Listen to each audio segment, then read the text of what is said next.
What's your movie, Steven?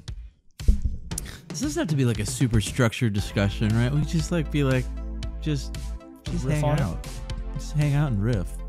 I need that right now after a bottle and a half of mimosas. I need to like stop Let's just thinking so much. let's just chill. Cause have like a meta discussion on what makes movies great. You know. Okay, I like that. I need it after that freaking emotional. Well, 1 and 2 were pretty dense. I mean, Yeah. So let's do it. Yeah, we can lead with that too. Steven's favorite movie is The Hobbit. I love. Well, first of all, have you guys ever seen the cartoon, The Hobbit? The original cartoon of The Hobbit is so fucking good. Really? It's like from the 70s. It's from the 70s, and it's way better than this like Ron Howard dog shit. I might actually go with that. By the way, we're just flowing right into it.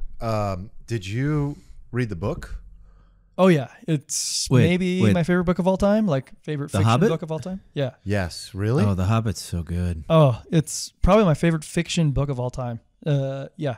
No way. Yep. I didn't know you were a Lord of the Rings guy.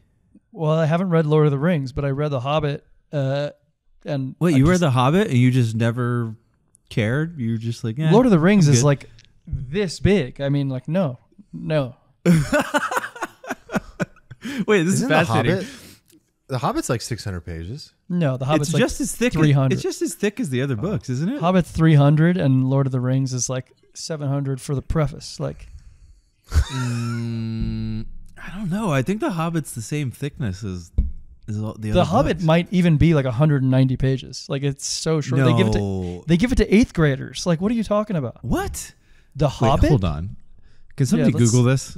Fact They check do. me, Sly. Fact check me, Sly. They do give it to 8th graders, 7th graders.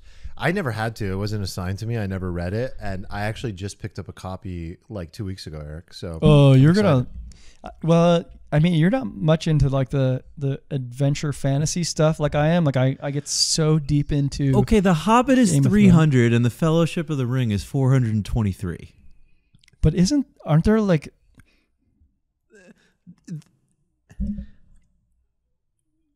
Thank you. 9,200 pages against 300.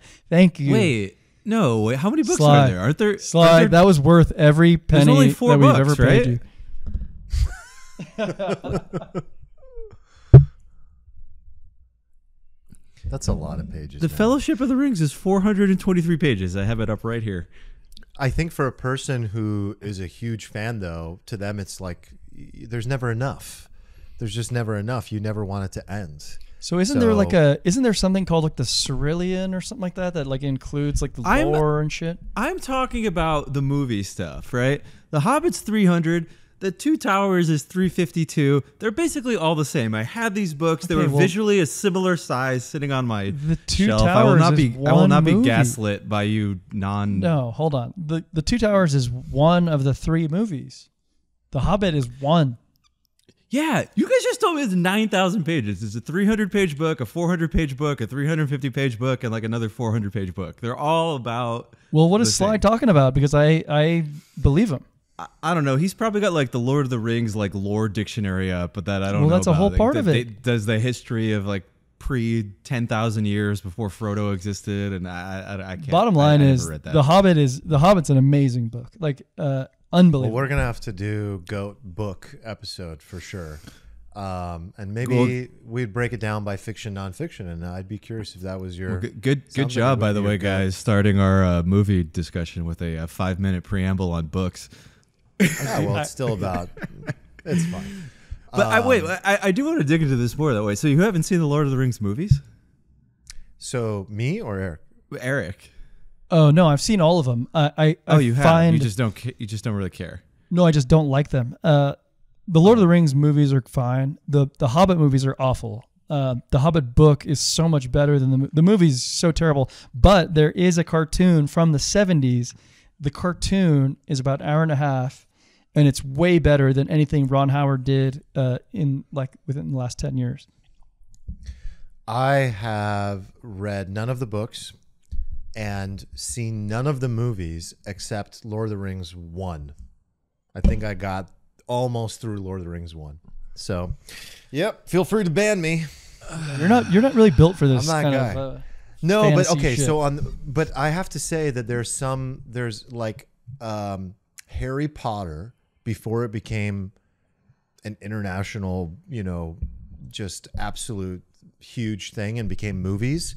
I loved the books. Yeah. Like as a kid, I read those books and I loved them. And that's pretty fantasy, man. That's pure fantasy. Super fantasy, and there's lore built into it. I think like you would never get into Game of Thrones because you have to comprehend this entire world that's built around it, this imaginary world, which to me is like the beauty of the whole story.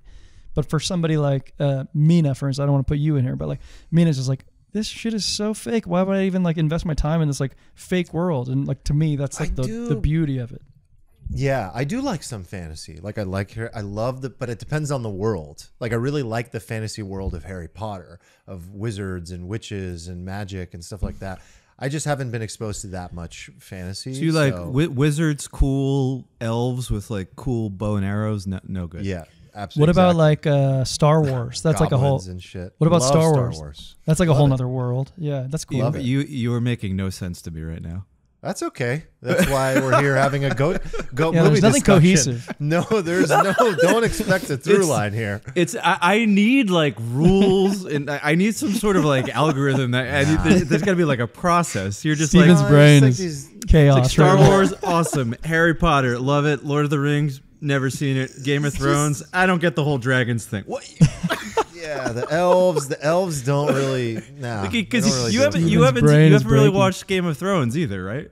No. Yeah, so it makes no sense. It just makes no sense. I didn't say I wouldn't watch Game of Thrones. I just never have. I've never given that a chance. Oh my god, I would literally order 90 pizzas and we would go through the entire thing. That's cool. Yeah, I mean, I heard that it was like the shittiest ending ever, and then I guess it kind of resurrected itself, right? So, yeah. I mean, Eric, do you think Game of Thrones is the greatest TV series you've ever watched? Game of Thrones is the best form of entertainment I've ever experienced in any medium. Game of Thrones. Wait a second. Are we doing this? GOAT series and GOAT movies? Are we doing? Is that we're going right into it. We're going right into it. Yeah. Okay, so let's do series. Okay, Game of Thrones is by far the best series I've ever seen. And let me preface it with I never read the books. I never got indoctrinated with like George R.R. Martin. I only got the like the HBO version, but that was so robust and in depth already. Obviously the book goes deeper, the books, but like that was enough for me. I geeked out so hard that I'm like Googling maps on the internet, trying to like understand like this world. And like, that's the beauty of something like this. It transports you. And that series was just unbelievable. I do love that aspect of things. I can't argue. I can't put down your GOAT series because I've never watched. It's just the way I treated Lord of the Rings as well. I feel like we have to sell it. We have to sell it to you then. Yeah, you got to. This has to just be a sales pitch because. Well, hold on. Game of Thrones is also my favorite series of all time. Yes. Okay, go, Steve. And I think it's a testament to how good Game of Thrones is that the entirety of the last season and the final finale could be so heart-wrenchingly just devastating, and I could still say that. Like that's how good it is. I feel like you would like it. It's very sort of like one of the interesting things about like Game of Thrones versus say Lord of the Rings, right? Is that Lord of the Rings is very like good versus evil hero's journey type stuff. Game of Thrones is like totally devoid of that. There's almost no good and evil in the series. It's so much more complicated. Like even good got vanquished. Good got vanquished within the first 4 episodes. Well, let's not spoil it. Don't spoil it for Armand. Sorry. But yeah, I mean, when that happened, like, I mean, there's multiple moments in the first few episodes where you're like, oh, wait a minute, this is going to be different, huh? But that was like incredible when they just, I guess spoiler alert, they murder the main character. In like episode 2 or 3 or something, and because he was like the good guy, like, oh, here's this good wholesome man fighting for virgin, and he's dead. But I agree with Armand that like when I had like a couple false starts with Game of Thrones where I watched the first episode or the first 3 episodes and I just never attached because it's so much. There's so much to comprehend. It's very complicated, yeah. That it was like I didn't want to invest. Like you have to like dive in head first, otherwise this whole thing is just like not it's not compelling. Have you rewatched it? I've rewatched the entirety. It's even better the second time. I agree. Because there's all these additional layers that you're like, wait, how did I enjoy this so much the first time when all this stuff went completely over my head? And it's so critical. Oh my God. It's just as good, if not better, the second time through. You don't quite get the shock value of like the Red Wedding, which was just insane. What is your favorite moment from the series? I'm curious. There was so Armand will watch this, I'm sure of it, but like this is not going to ruin it for him. There's a battle scene between Ramsay Bolton and Jon Snow. The Battle of the Bastards. The Battle of the Bastards that like depicted war like cinematically in a way that I literally felt like I'm in war. And that's different from probably the book. I haven't read any books, but like the way that they portrayed it, I'm just like, holy shit. Cinematography is, I know exactly the scene you're talking about. It feels like you are like being suffocated by a pile of bodies like while you're watching it. It's unbelievable. It's so good. Yeah, like I totally forgot about just the raw cinematography of game. Like story aside, the cinematography is like I've never seen anything. Wasn't it shot in like Croatia or something? A lot of it was, yeah. I think I drove through some of that. Apparently, yeah. There's so many just like beautiful scenes alone in Europe that are enough to be compelling. But yeah, I think some in Iceland, some in Croatia, some in like other various points in Eastern Europe that are just like beautiful. Look, I can't ignore the fact that this is one of the most popular shows of all time, and I absolutely will watch it. But I think it's what I know is what Eric said is like, this is a commitment. You do it. You got to marathon it. Get the 90 pizzas. Dive right in. Fall into it. Get obsessive. It's not work though. Like once you get into it, it's like you just injected heroin straight into it. You're just like, I need more. I know, but I don't think I'm in a place where I can afford the addiction right now. Right. What I'm like. I need to like check off some boxes, some life things, and then I feel like I'll have some space. I need you to sequester the entire. The entire time frame on the calendar that's like, here we are, we're doing Game of Thrones. Maybe this is a good like post baby exercise, just like baby Game of Thrones, like kind of chilling on the sofa. Hey baby, let's learn about the real world.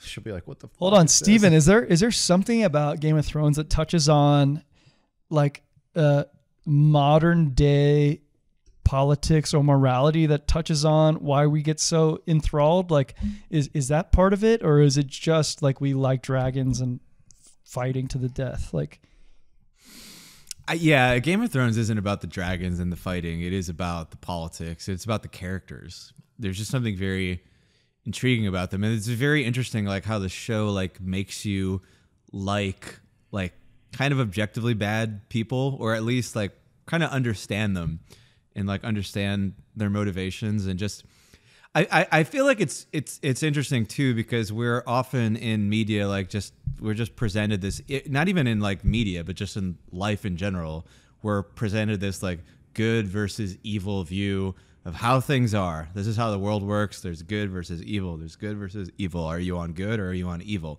And the show just completely turns that just upside down right until like the very end. I like that. And I think the final lesson of the show, I won't spoil the whole ending for Armand, it is very like political, and it is sort of there is like a little like kind of overlay with like Lord of the Rings in it too, because I think one of the elements of Lord of the Rings is sort of that like humans can't be trusted with like power, and no matter how good they are, like they're like absolute power sort of corrupts absolutely type thing. And there's like a similar kind of vein that runs through the ending of Game of Thrones, and I like that message in general. So I'm cool with that. All right, so you're both going Game of Thrones, greatest series of all time. I must watch it. I've heard it enough, and at this point, I think it's just like gonna have to be a pure commitment marathon. Is it? I guess my one other question for it is, okay, it seems like it's mostly just about. I'm not trying to say it's not complex or anything, but it seems like it's very much about entertainment value more than anything. I agree. You know, it's not like about love. It's not like about these like other subtle like things, right? It's just like this pure, entertainment. Not true. No, not true. I mean, that's not true. I mean, there's some of the most complex character development from any genre in this series. So like, there's that. Love exists. I'm Like, trying to sell myself here more. That's all. It is about stories. It is about stories and like developing individual characters and motivations, and like just weaving this complex web of like politics and motivations and individual versus group, and it's really cool. It's very. You ever see those movies like Pulp Fiction is one where you have like individual storylines that's following an individual character that like all coalesce into one thing. Like Game of Thrones does a great job of that, where you like for maybe a half of a season or a whole season, you're following one individual, but then you see how it all combines with like the grander scheme, and that's a beauty of Game of Thrones. That is very hard to do well. Yeah. To not create pure chaos and confuse people. Yeah. Very hard to do. I agree. Yeah. And I don't know any show or anything that's done it with the sheer volume of like, it's not 1 or 2 or 3 or 4 or 5 or 6 or 7. It's like double-digit families, double-digit families that you're following, and then you're Googling the freaking lineage and everything. It's wild. If they made like a 32 season like series where they actually did the books in their full form and just stretched the whole thing, I would totally watch it. I wouldn't care. And I think we'll be able to do that in the future when we just start making everything with like AI.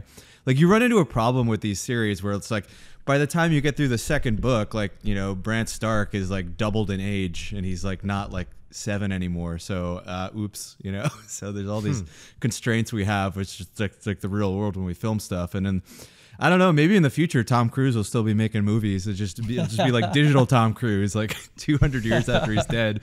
He's in Top Gun 9. He just keeps like spitting them out. Still nothing but hits. Nothing but hits. Still. I could see that. Just lives forever. Deep fake Tom. All right. Just like different people take over. I guess that's enough Tom. Not Tom. Game of Thrones fanboying. What do you like? Tell me about yourself, Armand. Okay. This is hard. It's always hard to pick a favorite for me. It's almost impossible. I could have a different answer tomorrow, but if I had to pick my favorite series of all time, it comes down to 2. And so the one I'm going to say is my favorite could easily be the other one. But the one I'm going to say is my favorite, I'm actually rewatching right now. And it's so funny because, you know, this is just like the GOAT of all humans conversation where it ends up following some sort of symbolism of who you are and your perspective in your life. Or maybe it is just like pure, like, I just love this for its entertainment value or whatever. But for me, I think this really embodies me as a person and says a lot. My favorite series of all time is The Good Place. Most people haven't even seen The Good Place. I've never even heard of The Good Place. It is not that popular and well known. The Good Place. I've watched season 1. Okay. This show has 4 seasons, 3 or 4. I have never watched a show in its entirety that is so consistently incredibly funny. The writing is absolutely brilliant. The story arc is incredible. The character development and nuance that goes into every character is unbelievable. The casting is perfect for this show.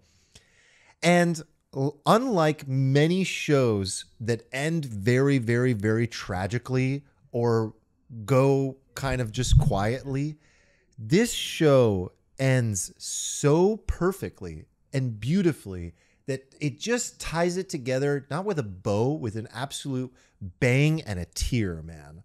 The ending of this show is perfect. I mean, I remember looking at like people that especially Erica. I was like, I can't believe how perfectly this show ended. I've never come. It was just like a perfect journey, and it ended in the most meaningful, beautiful way. Like, I can't say enough good things about this show. So for people that don't know, and I think it gets a lot of like, okay, this was a sitcom. So who produced it is NBC. This is network TV. This is a network TV show? TV, dude. Wow. This is network TV. But I look past that because I'm like, they worked with that as a constraint and actually turned it into something beautiful regardless. So they, it's funny. So the basic premise of the show is that this girl dies and she shows up to basically meet Ted Danson. And Ted Danson plays essentially like a god-like figure. And she shows up and she's like in the good place. And there's a good place and a bad place. And that's what the show is about. It's about the afterlife. And it's an extremely philosophical show. There's a character, Chidi, who played a moral philosophy professor. There's an absolute idiot trash bag from Jacksonville, Florida. There's Eleanor, the main character, who's like a trash bag from Arizona. There's Tahani Al-Jamil, who plays this like ultra wealthy, prominent Indian British girl. And her character is amazing. There's just all of the characters are just so, and then Ted Danson, who plays this architect, this universe god architect. I have never seen Ted Danson in a better role. He was born for this role, like literally, truly born for it. And the whole journey. So obviously, I love philosophy. I love psychology. I love the deeper questions of existence, and the entire show is about that, but funny. Like, it's absolutely hilarious. The writing just slaps. Unlike Arrested Development, which also happens to be one of my favorite shows of all time, and I think is one of the most brilliantly written shows of all time, Arrested Development goes through many rough patches. Some seasons are just like brutal, especially when they took break. The first 3 seasons are amazing. Third season of Arrested Development, they had to suddenly stop, and you can tell it just like sped up because they lost their contract or whatever ended up happening. Also network TV. And so like but the first 3 seasons of that show are amazing. And then they tried to do the comeback and it was like lacking comeback tempo. But I think the 5th season of Arrested Development was actually really, really good. It was like the first 3 seasons. But to be so consistent in tempo, in delivery, in just all of it, man, I can't say enough good things about it. I really, truly think that if you like the kind of shit that I like at all, you should, and if you like just like really funny sort of humor like that, like if you've seen Arrested Development or just brilliant, smart writing, you should check out The Good Place. So when I saw that I mean I watched it based on your recommendation. When I watched the first season, I was like, I know exactly why you love this. It's like, it's so philosophical. It's touching on the ideas of afterlife. This is like exactly Arman Assadi.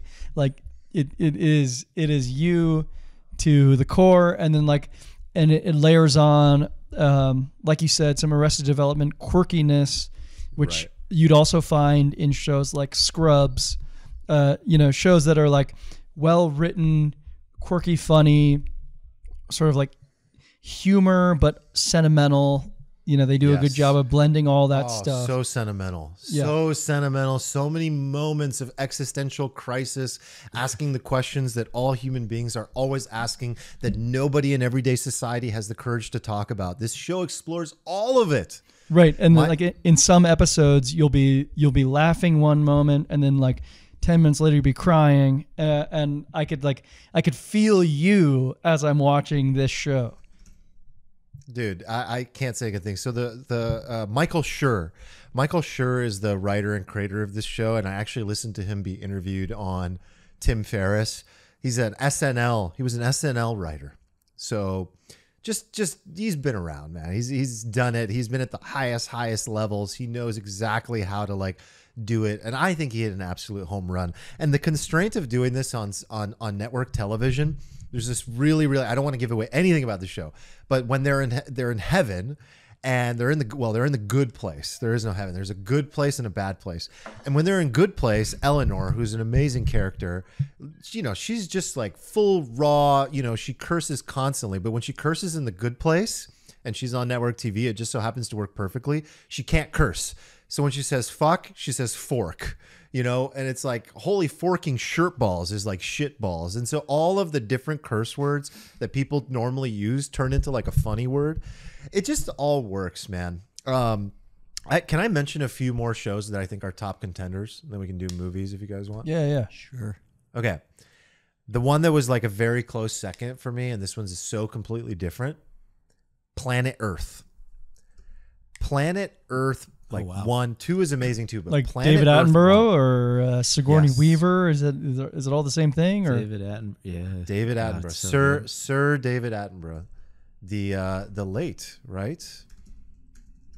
David didn't he pass away? He passed last away? year? Oh no. Yeah, I think so. Oh, that's sad. that was He a somebody's good- he was a good goat dude. of goat. That was somebody's goat of goats in our Discord. Yeah. Oh shit! I hope I'm not wrong. That's not right to just be like this guy died. No, I'm so sorry. He didn't. God, he's 90. He's 96. Well, thank Still got God. He's still hanging on got to it. him, 96. hanging on to him and Thomas like by the skin of our teeth here. Yeah, shit. We really are. So obviously, voice of an angel. Oh yeah.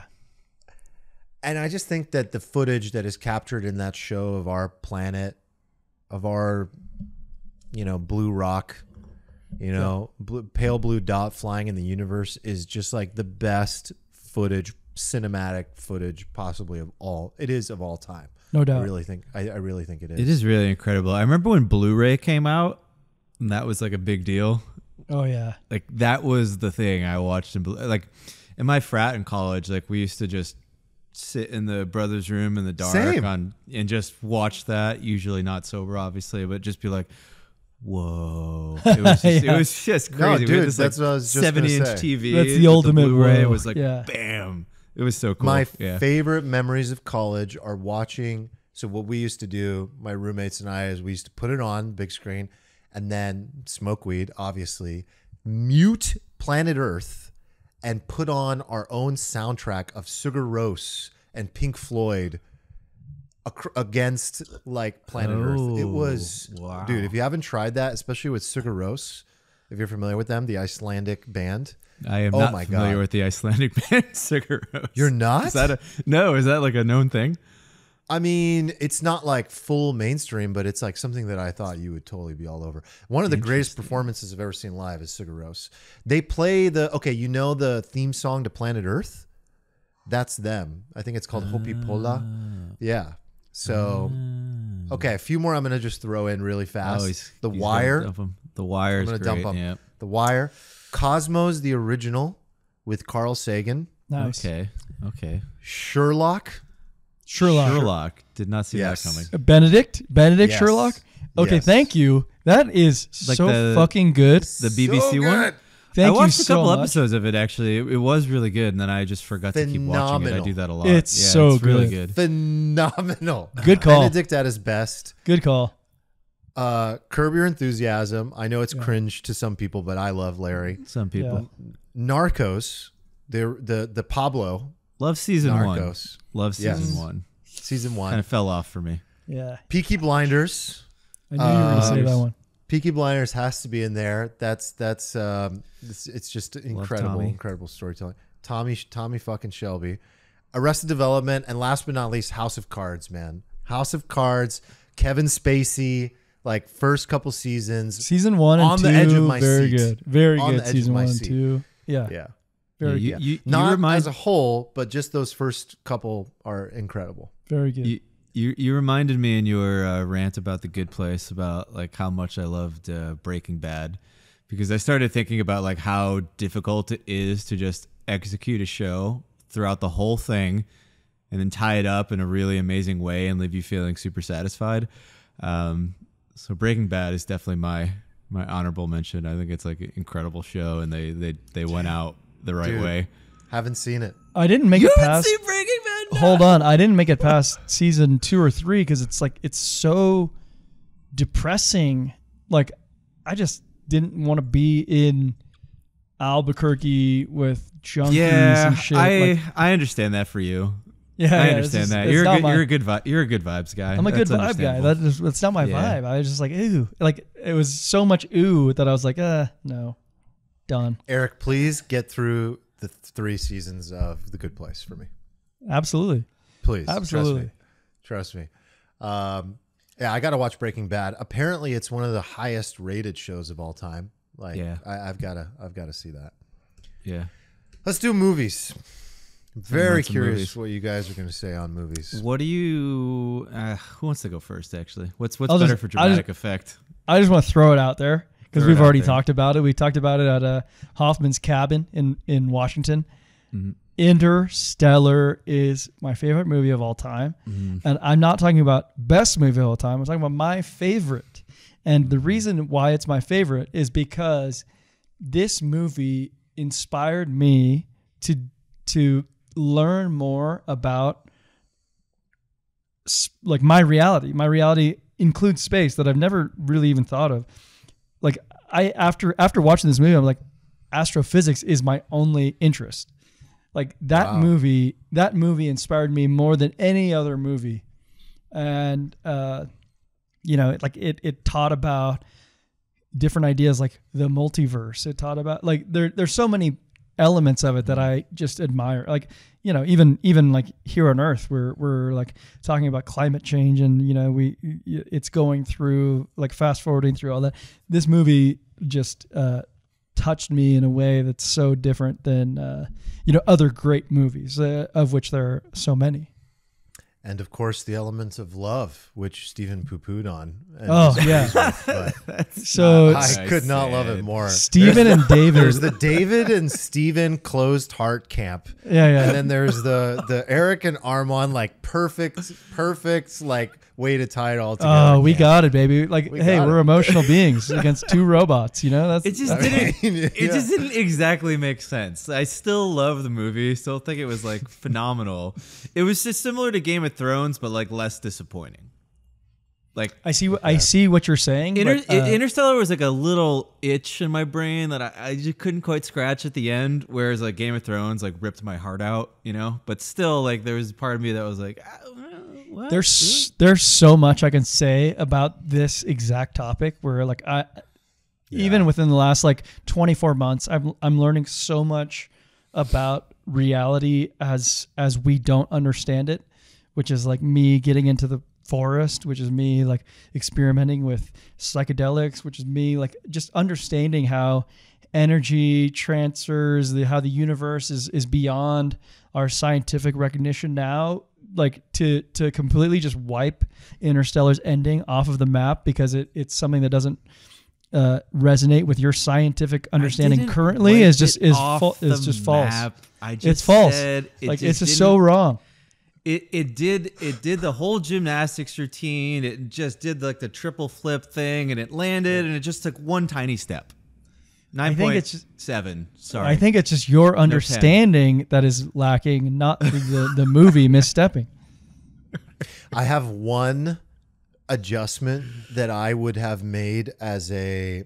By the way, I absolutely love movies and series. Like this is my favorite conversation, one of my favorite conversations, because I took a class in junior college one time, like a film class that absolutely changed my life. We watched movies of every genre, and we studied elements of film that I did not know existed. And it's one of those things like you get to start calling it film, and you like you become like an artsy fartsy guy. Like I love films, and films to me are just some of the most powerful.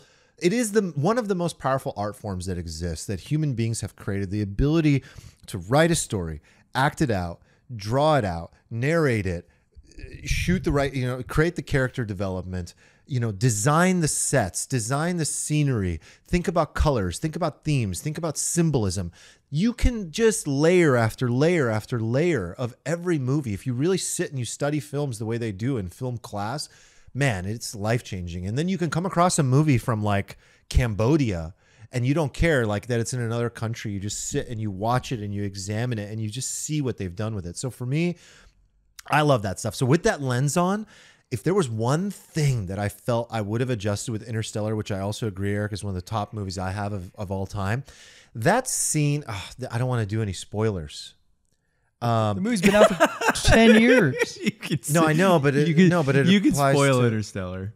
No, but I mean, it's the same thing applies, right? You weren't trying to spoil Game of Thrones for me. I don't want to spoil Interstellar for somebody, but I would just say there was a part in the movie where I think it could have ended.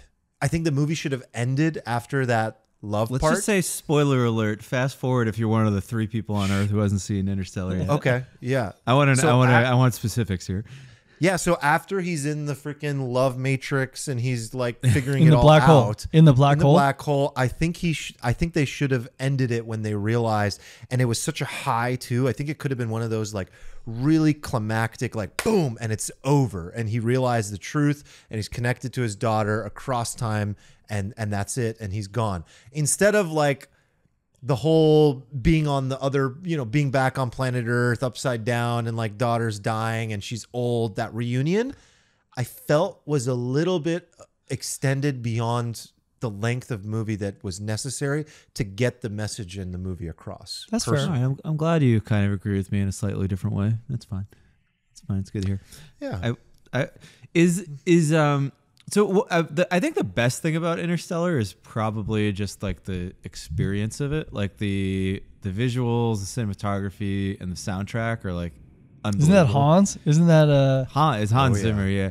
I mean, I am a very big fan of like Lord of the Rings and Star Wars, and I think those movies have like the most like incredible nostalgic soundtracks to me. But I think the Interstellar like sort of cornfield chase is like my just favorite movie. It's just unbelievable. And I know I'm biased now because we sat there in Joshua Tree under the stars and listened to it on repeat for like maybe like 30 minutes plus. Is this on repeat? And every time it came back on, we were like, oh man. When it just like starts accelerating, you're like, oh my God, you feel like you're being like lifted up to the sky.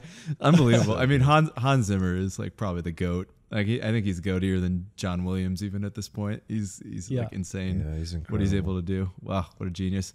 Anyway, great movie. Love it. Good pick. What's yours? Yeah. What's yours, Steven? What do you think? Star Wars, Return of the Jedi. Oh my God, no! Return of the Jedi isn't even like the 3rd best Star Wars. Don't get him derailed. What? He's gonna go. Okay. He's gonna go off the rails on this. No, thing. Return of the Jedi is like the movie Star Wars noobs pick because of the Ewoks, but like it's very well accepted in the Star Wars community that Return of the Jedi is not up there. Okay, I'm not a best total Star Wars nerd. So best Star Wars is obviously Empire Strikes Back. Dude, Empire Strikes Back is the best Star Wars I've ever seen is A New Hope. One of the A New Hope is A New Hope good, is the very first one. Yeah, but it's fucking rad. I never really got into Star Wars until I saw that. I'm like, oh, shit. That's the number 2 episode. That one's really good. Yeah, it's really good. Kind of OG. I'm trying to think what Stevens is though. I want to guess your GOAT movie. I throw you for a loop. I don't know. Oh man, I think it's The Matrix. Oh, great movie. Great movie. Love The Matrix now. Great documentary. Yeah. I think. Give it to us. All right. I am going to pick Top Gun Maverick. Wow. What? Wow. Wow. You loved it that much. I haven't seen it yet. It was so good. It is so good. It was so good. Can we honestly not spoiler this one? Because I literally haven't seen it. It's going to come out like to HBO in like a day. Probably. I'm pretty sure we can describe that movie without spoilering it. There's nothing. There's nothing unusual or unpredictable about the movie. Yeah, but that's what you liked about it.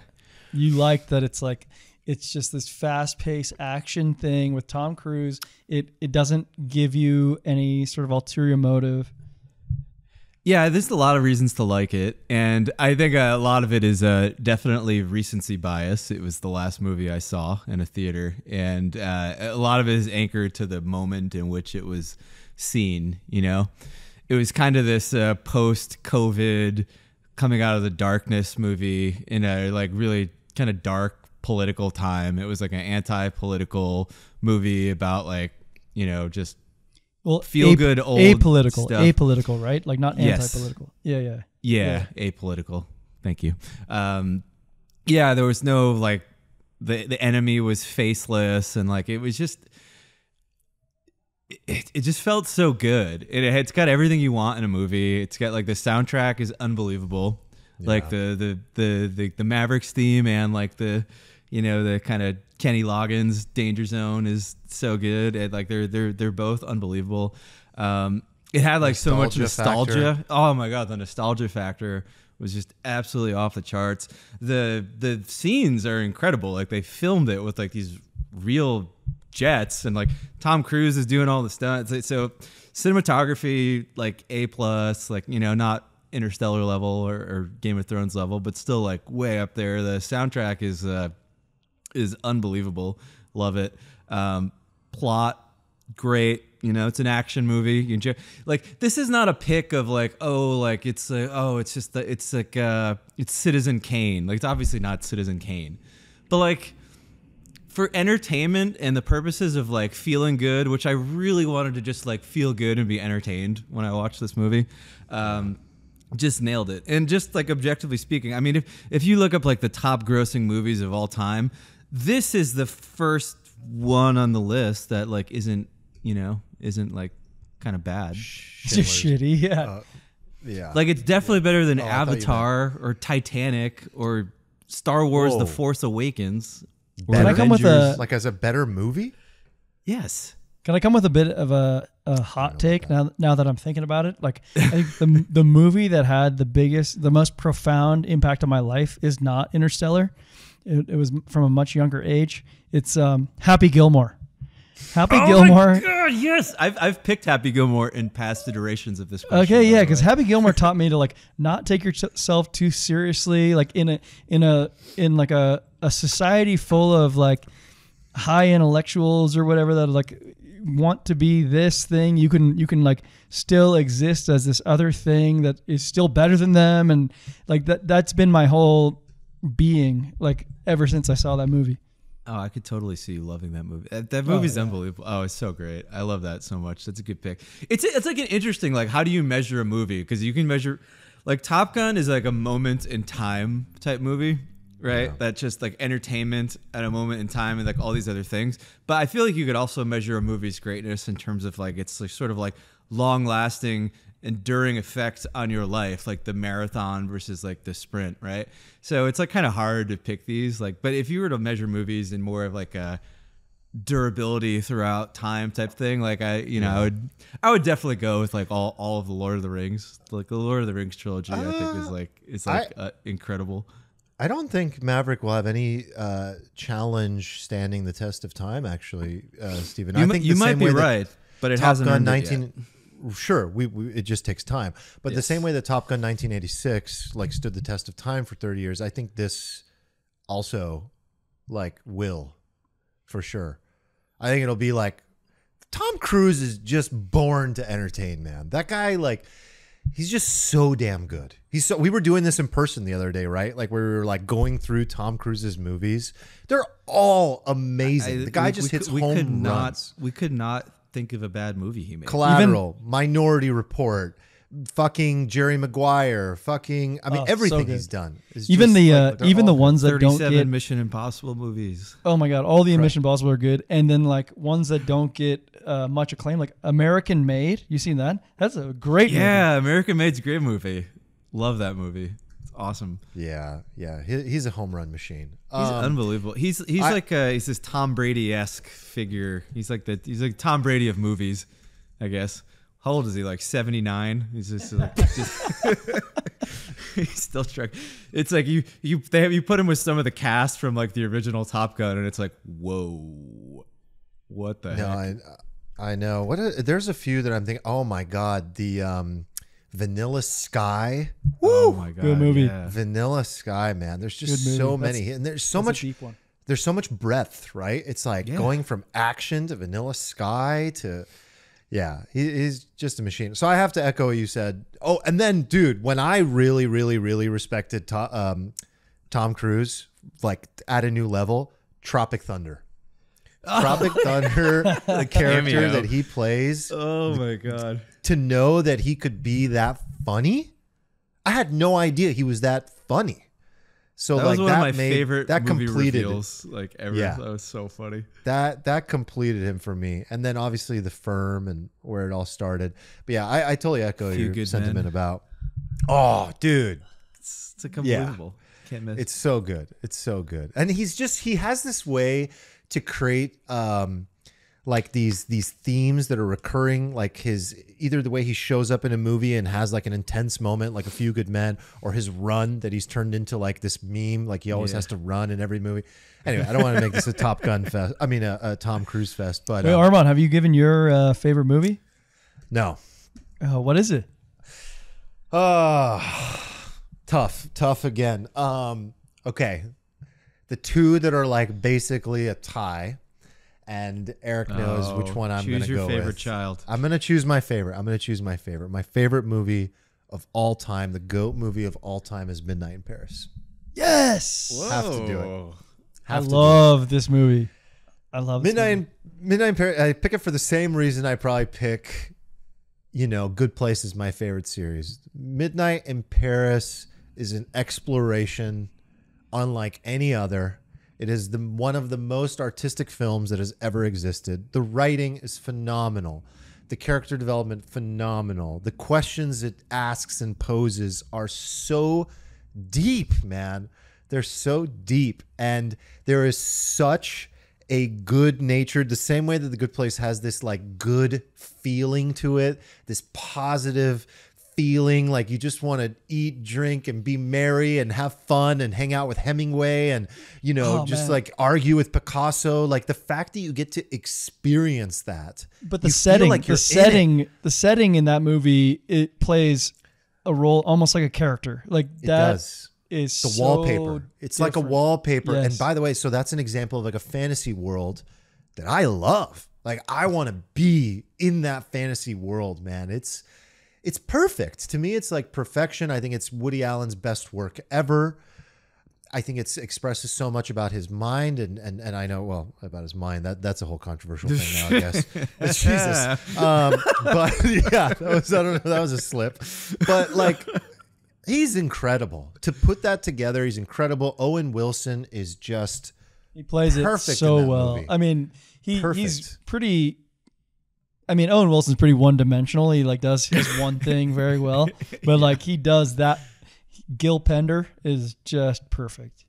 Yeah, he really nails it. So for anyone that hasn't seen it, if you are at all into the bigger questions or art in any way, or movies and just generally like that kind of good feeling, or history in particular as well, like I think you'd absolutely adore that movie. But the close second for me is Inception.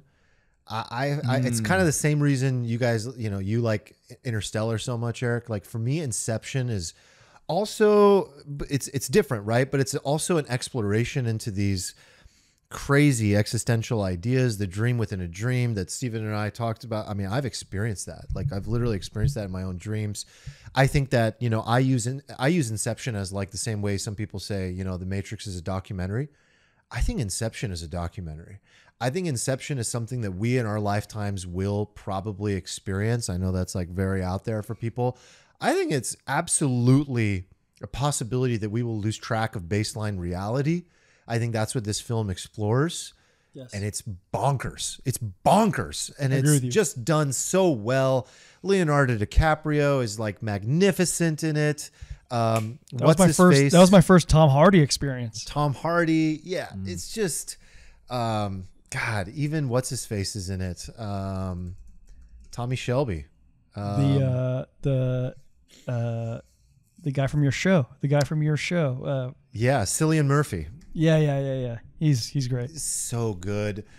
It's just so good. Can I run something by you real quick? Because Yeah. I was watching some stupid Marvel movie the other day, and they described dreams to me in a way that I was like, maybe. But they said dreams are a vision to the self from a different multiverse.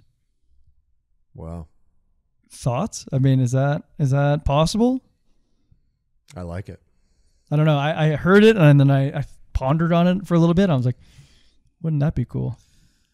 I mean, dreams are so incredibly fascinating, and we just don't know what to do with them. Yeah, We there's just don't. there's nothing. Yeah. Nobody knows. There's like people have dedicated their lives to this, and even after standing on the shoulders of giants like Freud and Jung, no one still knows what to make of dreams. No, I we're think it's an lost. exploration into the unconscious, and another way of putting that is what you just said. I think it's an exploration into the collective unconscious of humanity and all time and all experience that has ever existed.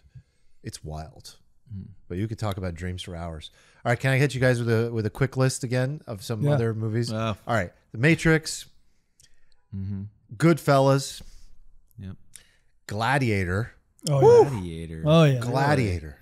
I Oh, enjoyed name is Gladiator a Maximus lot. I don't know Decimus if I Meridian. don't know if I put it on my goat list though. Oh, it's up there for me so for high sure. on my goat list. Oh, it's Dude. right there. There is Russell Crowe has never been so magnificent. To know what Russell Crowe is capable of, I think that's his best movie He certainly by doesn't far. look magnificent anymore. No, but What? he is at his peak prime in that movie. He's just living. He already his best he life already now. gladiated. He's fine now. He's retired. he peaked. He's like, what? I'm done. Yeah. It's so funny how it's okay to body shame guys, but we totally don't care. We totally Oh, don't when you do care. it when you do it to guys, it's hilarious. We can do it to guys. Yeah, it's totally normal. A few others that I think some people haven't watched some of these. Amadeus. Amadeus is the story of Wolfgang Mozart? Amadeus Mozart. Yeah. That movie Wow. is really Wow. good. Oh man, it's up there as an all-time great for me. Good Will Hunting. Good one. Amelie, kind of in that same camp as like Midnight in Paris and Amadeus. It's an Oh. artistic French movie. I've never seen Amelie. Okay, I hold know on. the song. I want The to song. I want to go off into foreign films now. So like Amelie, that's a great Amelie, one. man. Chocolat. You ever seen Amelie you ever seen City of God? Yes. Brazilian? Oh, Brazilian. that movie's that is one of gnarly. the most hardcore movies Rad movie. I've Okay. ever seen. Okay, here's another one. French film, The Invincibles.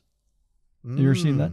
They remade it with Kevin Hart. The French one is I never Wait, bawled is so the hard. which one is the Invincible? The Intouchables, I believe is the name. Okay. The Intouchables. Intouchables. Untouchables. Touchables. I haven't based seen on a that. book. What is the one with Natalie Portman as a kid? She plays the French. It's French, and she plays the le professionnel in French. Leon the Professional. That's what it's called.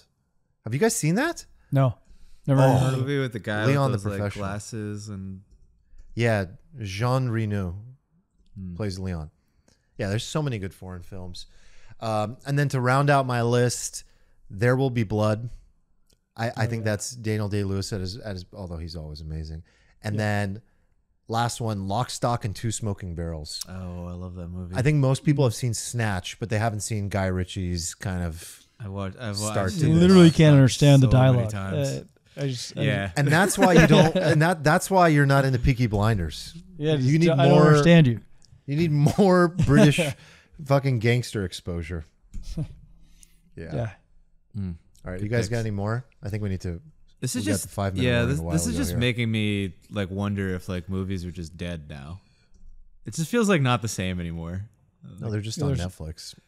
Yeah, Everything's but a even on superhero Netflix, movie. they're just not. They're not like as good as the TV. Yeah, everything's a superhero movie or some like political statement that's like not entertaining. And yeah, I don't know. I haven't. When was the last time a movie came out where you're like, oh my god, I have to see that in a theater? Maverick. Maverick. Yeah, Yeah. that's like all I can think of. And then maybe that the Earth movie with DiCaprio about climate change. Don't Look Up. Yeah. I Wasn't didn't it on think I need Netflix? to see this in the theater, but I thought, Yeah, I guess I'm not on track with what you're saying. You're right. But what I'm saying is I think that now just, the production style has changed. There'll still be great movies. They're just not necessarily going to be these movies that we go to theaters to see, Right. Well, the best actors are recognizing that like better writing is going towards series. Like it's not about the silver screen anymore. Mm-hmm. Yeah. And by the way, Eric, Maverick is streaming. I just found out. Oh, well, wait, what? It's ready to go. I'm going to watch that. You can stream it. Sick. Amazon, Paramount, YouTube. It's Sweet. on there. All right. So, for everyone listening, would love to know what your favorite series and movies of all time is. What is the greatest of all time, and always why? Why? Tweet at us if you're not in Discord, and if you're in Discord, hop in there and throw it in the lounge. Let us know. I want to hear some hot takes. And I actually love this question more so because it's a great discovery question. I keep adding movies and series to my lists that people recommend. I want to know what I need to watch. Yeah, exactly. This was super fun, guys. That's a wrap. See you all next week. Thanks, Adios. Later. Bye, guys.